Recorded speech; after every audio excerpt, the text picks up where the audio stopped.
La masacre de Columbine, uno de los peores hechos de la historia.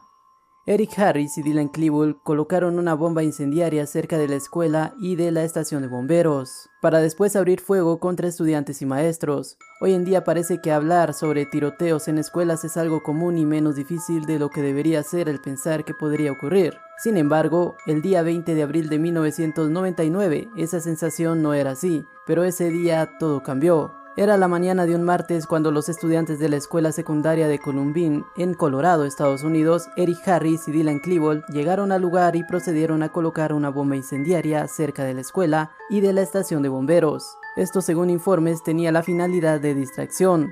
La bomba, que estaba programada para estallar a las 11:14, no causó el impacto que los jóvenes habían pensado. De hecho, los vehículos en los que llegaron a la escuela contenían bombas que se suponía detonarían a las 12 horas. De igual manera, ya juntos los chicos entraron a la cafetería de la escuela e instalaron dos bombas con 20 libras de gas propano, las cuales estallarían a las 11:17 horas, lo cual no sucedió. Después de haberlo hecho, se especula que esto hubiera matado cerca de 488 estudiantes que se encontraban en dicho lugar.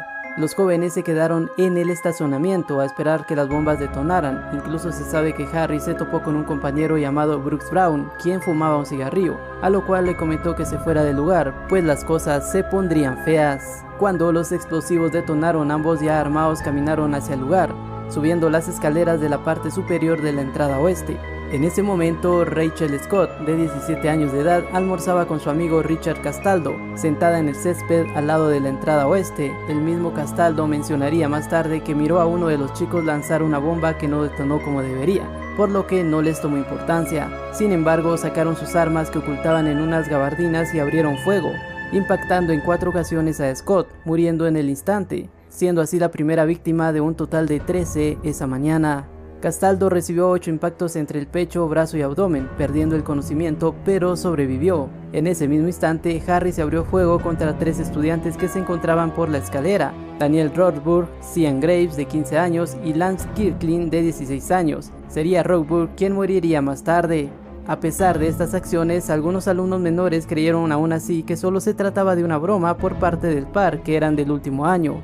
Harris y Klebold concentraron su atención en 5 estudiantes que se encontraban sentados en una ladera de la entrada oeste, de los cuales 2 resultaron heridos: Michael Johnson, de 15 años, con disparos en la cara, pierna y brazo, pero logró huir, mientras que Mark Taylor, de 16 años, fingió su muerte en el suelo con heridas en el pecho, pierna y brazos. Klebold bajó los escalones, se dirigía a la cafetería, pero se distrajo con Kirkland, quien yacía en el suelo pidiendo ayuda, para darle un disparo crítico en la cabeza. Disparó nuevamente a Rothburg, que ya estaba herido de muerte, y pasó sobre Graves, que había colapsado tras arrastrarse, entrando así a la cafetería probablemente para checar las bombas. Harris, por su parte, estaba en las escaleras y abrió fuego sobre varios estudiantes que huían del sitio, hiriendo de gravedad a Annie Marie, de 17 años. Los atacantes dispararon contra jóvenes en el campo de fútbol, pero no alcanzaron a nadie. Mientras todo esto ocurría, una maestra de artes, Patty Nielsen, y el estudiante de 17 años, Brian Anderson, caminaban hacia donde se escuchaba la conmoción. Nielsen creía que los estudiantes estaban haciendo una broma, por lo que les iba a pedir que pararan, pero al momento de intentar cruzar las puertas, los perpetradores abrieron fuego hacia los cristales, hiriendo con ellos a Anderson, que quedó atrapado en medio, y a Nielsen en el hombro con metralla, por lo que escapó y advirtió del hecho a los jóvenes que estaban en la biblioteca, pidiéndoles que guardaran silencio y se ocultaran debajo de las mesas. Neil Gardner, el oficial de recursos estudiantiles asignado a Columbine y que se encontraba armado, recibió una llamada donde explicaban de una chica herida y posteriormente sobre el tiroteo. En ese momento, Harris abrió fuego contra él, pues se encontraba a 70 metros en su vehículo, a lo que Gardner contestó involucrándose en un tiroteo donde ninguno resultó herido. Los jóvenes se replegaron hacia la escuela disparando a los estudiantes que miraban en los pasillos.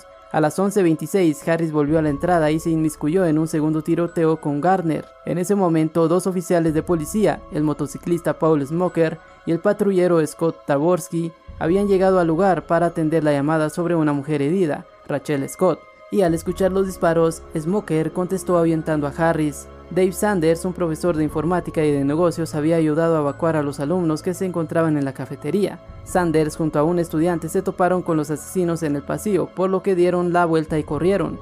El joven logró escapar y refugiarse en un salón junto a otros 30 alumnos, pero Sanders recibió disparos en la espalda y cuello.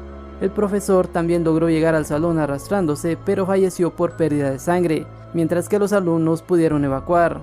Horror en la biblioteca.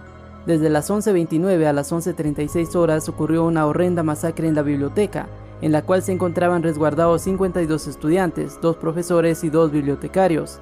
Tan solo en ese corto lapso de tiempo se vivió el horror más cruel que se podría vivir. Ambos tiradores comenzaron a tirar bombas de mano en la cafetería y en la entrada de la biblioteca, las cuales se detonaron. Al entrar a la biblioteca, cerca de ahí la maestra Patty Nielsen ya hablaba con el 911 sobre los hechos ocurridos. Según la historia de los estudiantes que se escondían en el sitio, los tiradores pidieron que se levantara. Al ver que nadie lo hacía, pidió que lo hicieran quienes fueran atletas, pues los matarían, pero nadie hizo nada. En ese momento Harris disparó con una escopeta al escritorio sin saber que el estudiante Evan Todd se escondía ahí. No fue herido por las balas. Sin embargo, el joven de 16 años, Kelly Velázquez, no corrió con la misma suerte, pues al parecer no se había podido esconder de manera que se protegiera. Estando debajo de la mesa de la computadora, Klebold disparó dándole en la cabeza y espalda, matándolo en el acto. Ambos recargaron sus armas y dispararon hacia abajo por la ventana, donde se veían algunos policías ayudando a escapar a los estudiantes. Los uniformados respondieron a los disparos, pero nadie salió herido. Klebold disparó hacia una mesa e hirió a 3 estudiantes. Tras esto, Harris disparó sin mirar abajo un escritorio, hiriendo mortalmente en el cuello a Steve Curnow, de 14 años, e hirió a Casey Rusenger, de 17 años, con un disparo que atravesó su mano y hombro, rozando su cuello y cortando una vena, comenzando a desangrarse y jadear. Harris continuó matando a Cassie Bernal, de 17 años, de un disparo a la cabeza. Algunos alumnos declararon que el chico pronunció un "te encontré" antes de disparar. En ese momento, Klebold encontró a 3 estudiantes más escondidos detrás de una mesa. Los 3 eran atletas populares en la escuela. Estos eran Matthew Ketcher, de 16 años, y el hermano menor de la primera víctima, Craig Scott, de 16 años, así como Isaias Joel, de 18 años. Al descubrirlos, el tirador llamó a Harris, quien con la nariz sangrando, pues tras su último disparo de la escopeta le golpeó en el rostro, se acercó. Los estudiantes comentarían después que tanto Klebold como Harris se burlaban de Joel por ser de raza negra, haciendo comentarios raciales. Acto seguido, Harris se agachó y disparó a corta distancia al joven en el pecho, asesinándolo. Klebold hizo lo propio y mató a Ketcher. Por su parte, Scott fingió su muerte y logró salvarse. Tras esto, dispararon de muerte a otros 2 estudiantes e hirieron a otros más. Todo en un lapso de solo 6 minutos. En el lugar hubo un total de 10 muertos y 12 heridos. Algo curioso fue que los investigadores descubrieron después que contaban con municiones como para matarlos a todos. A las 12:08 ambos tiradores se quitaron la vida en la cafetería, culminando con 49 minutos de horror en el tiroteo, dejando un saldo total de 13 muertos y 24 heridos.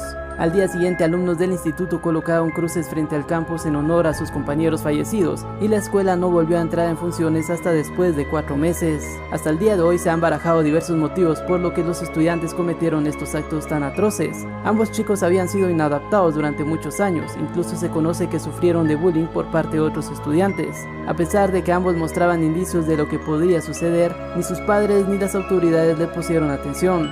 Hasta el día de hoy, la facilidad con la cual los menores de edad y cualquier persona en Estados Unidos puede hacerse de un arma de manera legal es espantosa, e incluso a pesar de todos los tiroteos ocurridos en escuelas, aún siguen culpando a cosas como los videojuegos y afirmando que este acceso a armas no tiene nada que ver. Dylan Klebold y Eric Harris contaban con 17 y 18 años respectivamente, siendo un antes y un después en la cultura estadounidense, quienes implementaron el hecho de tiroteo escolar, incrementando ciertas seguridades en años posteriores. Los perpetradores también dejaron varios videos y escritos en sus diarios en los que hablaban sobre los hechos que posteriormente realizaron. Se declaraban como seguidores de Hitler y cómo odiaban a la humanidad. En la cultura popular, el hecho inspiró a varias canciones y películas que hablaban sobre estos hechos, incluso y de manera lamentable, otros tiroteos. Recuerda seguirme y suscribirte a mi canal. Estaré trayendo más contenido para todos ustedes durante todas las semanas. Hasta pronto.